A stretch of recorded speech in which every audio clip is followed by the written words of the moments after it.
Did you know that 85% of people struggle with self-doubt at some point? Even highly successful individuals like Maya Angelou confessed to feeling like frauds despite their achievements. This confidence gap holds millions back from their potential. But here's the truth. Confidence isn't innate, it's built. Welcome back to Books in 10 Minutes. Your mini audiobooks are here. In today's book, Thibaut Meurisse reveals how anyone can develop authentic confidence through proven psychological principles. The most surprising part? Many of history's most confident figures were actually introverts who systematically trained their mindset. So let's understand the Thibaut Meurisse's Master Your Success. True confidence isn't about loud bravado, it's the quiet assurance that you can handle life's challenges. Consider Howard Schultz, who transformed Starbucks after 242 rejections, or J.K. Rowling, who persisted after 12 publishers rejected Harry Potter. These aren't exceptions. Research shows confidence is the #1 predictor of success across fields. Meurisse's work demonstrates that self-assurance operates like a muscle. The more you use it, the stronger it grows. Through studying everyone from ancient philosophers to modern CEOs, he identified universal patterns in how confidence is built. The most important insight here is the people we perceive as naturally confident have simply practiced specific mental habits over time. This explains why confidence tends to peak later in life. It's an accumulated skill, not a genetic trait. Most people unknowingly sabotage their confidence through what psychologists call the hesitation gap, that paralyzing moment between wanting to act and actually doing so. Studies show this stems from our brain's negativity bias, which magnifies potential failures. Take the case of a talented graphic designer who turned down freelance opportunities because one client criticized her work years earlier. Or the promising entrepreneur who abandoned his startup idea after friends said it was too risky. These stories reveal our mind's cruel trick. We remember criticism 5 times more vividly than praise, according to University of London research. Even worse, we suffer from achievement amnesia, downplaying our past successes while fixating on flaws. This creates a vicious cycle where avoidance breeds more self-doubt. Performance anxiety provides a perfect example. Many professionals report their fear of public speaking outweighs their fear of death. Yet brain scans reveal an astonishing truth. The neural pathways for confidence and fear are mutually exclusive. When we activate one, we suppress the other. This means every time you choose courage over comfort, you're literally rewiring your brain toward greater self-assurance. True confidence isn't about never feeling fear. It's about developing what Navy SEALs call comfort in the uncomfortable. This transformative approach is best illustrated by the journey of Sara Blakely, founder of Spanx. When starting out, Blakely would intentionally put herself in awkward situations daily, from pitching her product to strangers in shopping malls to cold calling manufacturers. She called this her daily dose of discomfort. What seemed like random courage was actually a brilliant psychological strategy. By systematically exposing herself to rejection, she was desensitizing her brain's fear response. Neuroscience now confirms this approach literally rewires our neural pathways. Each time we face a feared situation and survive, the amygdala, our brain's fear center, decreases its reactivity, while the prefrontal cortex, which is responsible for rational thinking, strengthens its control. This explains why Blakely could confidently walk into Neiman Marcus headquarters with no appointment and walk out with her first major retailer. The most effective confidence-building system combines 3 research-backed elements: graduated exposure, cognitive reframing, and physiological regulation. Let's examine how Olympic athletes apply this trifecta.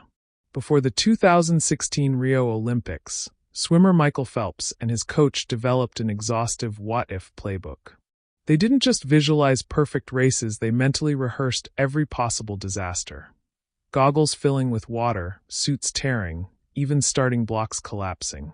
This graduated exposure meant that when Phelps' goggles actually did flood during his gold medal 200-meter butterfly, he didn't panic.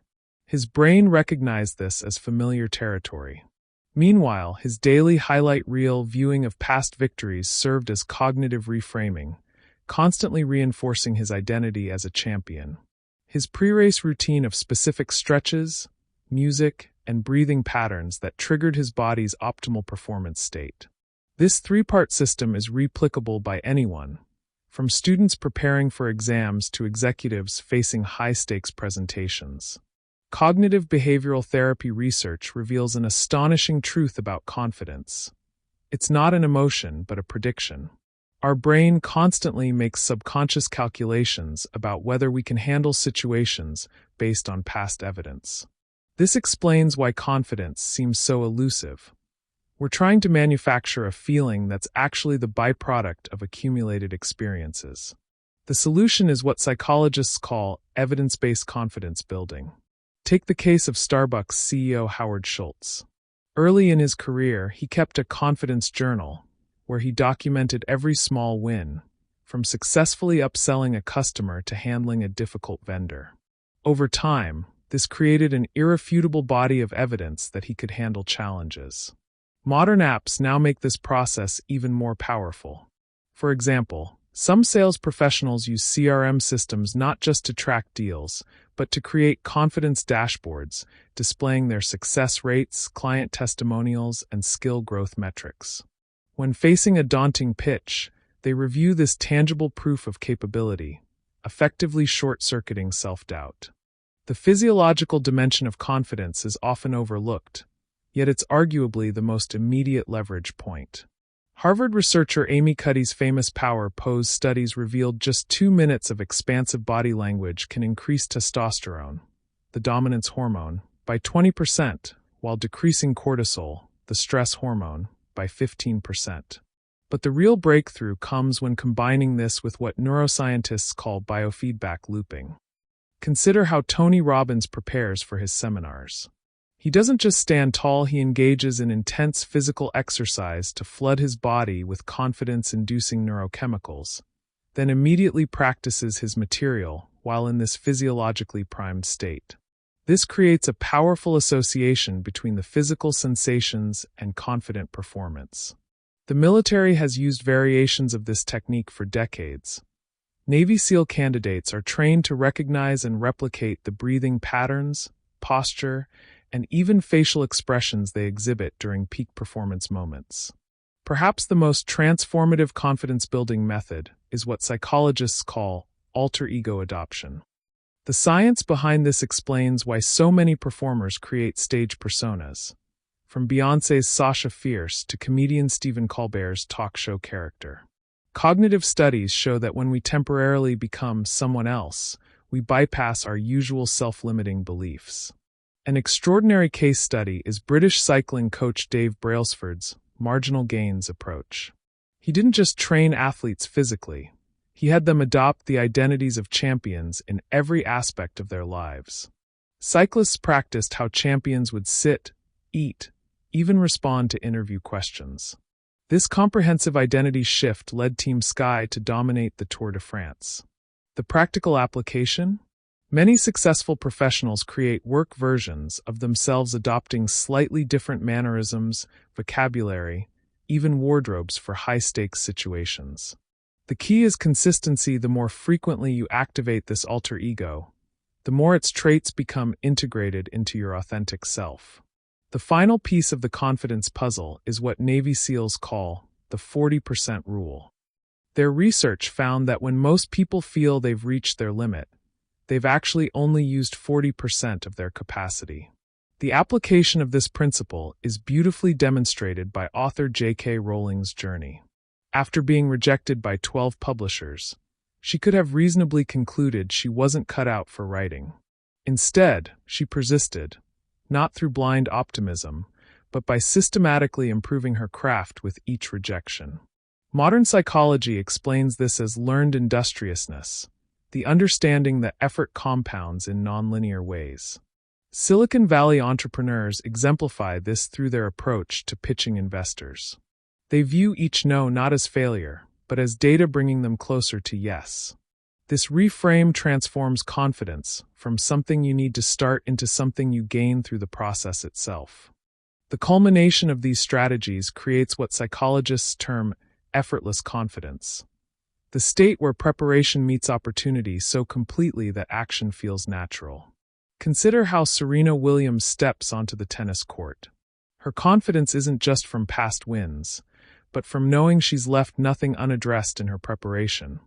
She's visualized every scenario, practiced every stroke, and conditioned her body to peak performance.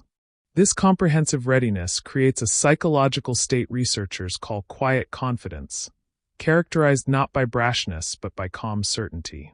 The same principle applies to public speaking, salary negotiations, or any high-stakes situation. When preparation is exhaustive, confidence becomes inevitable. The breakthrough realization is this: confidence isn't the prerequisite for action. It's the reward for thorough preparation and courageous execution. Authentic confidence isn't a personality trait, it's the cumulative result of courageous actions.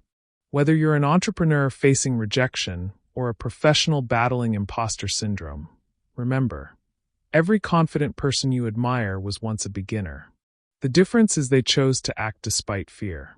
As Meurisse proves, small consistent steps like using power poses before meetings or keeping a victory journal compound into unshakable self-assurance. Now, it's your turn to tell. What's one action you'll take today to build your confidence muscle? Thank you for watching. Share in the comments. Which strategy resonates most with you? For more science-backed growth strategies, check out our Atomic Habits breakdown. Remember, confidence isn't about being fearless, but about trusting yourself to handle fear. Hit subscribe for more content to unlock your potential.